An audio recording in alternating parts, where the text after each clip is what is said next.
Hello बच्चों, आज की वीडियो में हम चंपा काले अक्षर नहीं चीनती के क्वेश्चन आंसर्स पढ़ेंगे। तो चलिए वीडियो शुरू करते हैं। इस कविता के लेखक कौन है? इस कविता के लेखक हैं त्रिलोचन। इस कविता का क्या अर्थ है?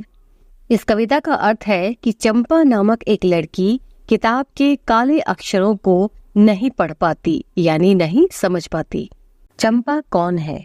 चंपा कवि के गांव के सुंदर नाम के ग्वाले की बेटी है और अनपढ़ है, और वही इस कविता की नायिका भी है। इस कविता में क्या बताया गया है?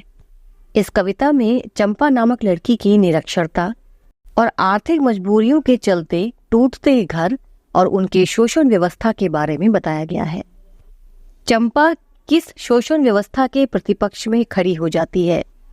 चंपा अनजाने ही उस शोषक व्यवस्था के प्रतिपक्ष में खड़ी हो जाती है जहां भविष्य को लेकर उसके मन में एक अनजान खतरा है, जिसकी वजह से आर्थिक मजबूरियों के चलते लोगों के घर टूट जाते हैं।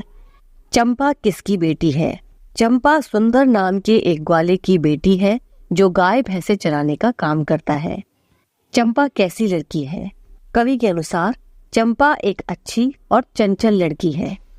चंपा कवि के पास आकर क्यों खड़ी हो जाती थी? चंपा को अक्षर ज्ञान नहीं था, इसीलिए कवि द्वारा बोले गए अक्षरों को वह चुपचाप खड़ी होकर सुना करती थी, क्योंकि उसे इस बात की हैरानी होती थी कि इन काले अक्षरों से ये कैसी ध्वनियां निकलती हैं और इन ध्वनियों का क्या अर्थ होता है। चंपा कौन सी शरारत किया करती थी? कवि जब पढ़ने या लिखने बैठते थे तब चंपा शरारत में आकर उनकी कलम और कागज छिपा दिया करती थी। कवि के अनुसार गांधी जी की क्या इच्छा थी? कवि के अनुसार गांधी जी की इच्छा थी कि हर आदमी को पढ़ना लिखना सीखना चाहिए। चंपा पढ़ना लिखना क्यों नहीं चाहती थी? चंपा पढ़ने लिखने के काम को घंटों बैठकर समय बर्बाद करना मानती थी, क्योंकि उसकी नजर में लिखने पढ़ने के काम की कोई महत्ता नहीं थी।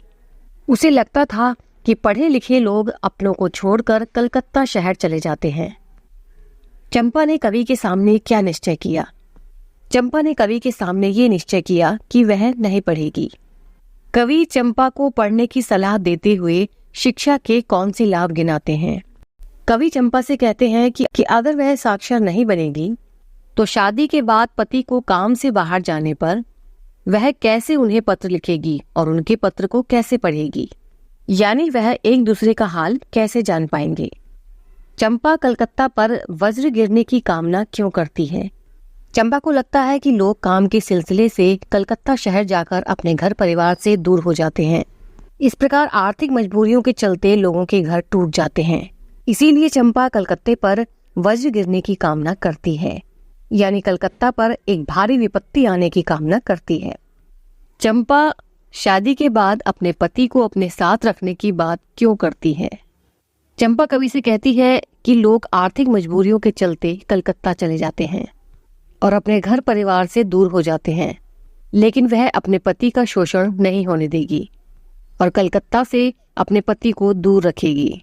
कवि द्वारा गांधी जी के पढ़ने लिखने की बात को चंपा ने झूठा क्यों बताया? चंपा का पढ़ाई लिखाई से कोई मतलब नहीं था। इस पर कवि ने उसे बताया कि गांधी जी पढ़ाई के समर्थक हैं। गांव में पढ़ने लिखने को अच्छा नहीं माना जाता था। चंपा के अनुसार गांधी जी एक अच्छे आदमी थे, इसलिए चंपा को विश्वास नहीं हुआ कि गांधी जी ने पढ़ने लिखने की बात कही होगी, और वह इस बात के लिए कवि को झूठा बताती है। ओके बच्चों, तो ये थे इस चैप्टर के क्वेश्चन आंसर्स। मिलते हैं नेक्स्ट वीडियो में, तब तक के लिए ओके बाय।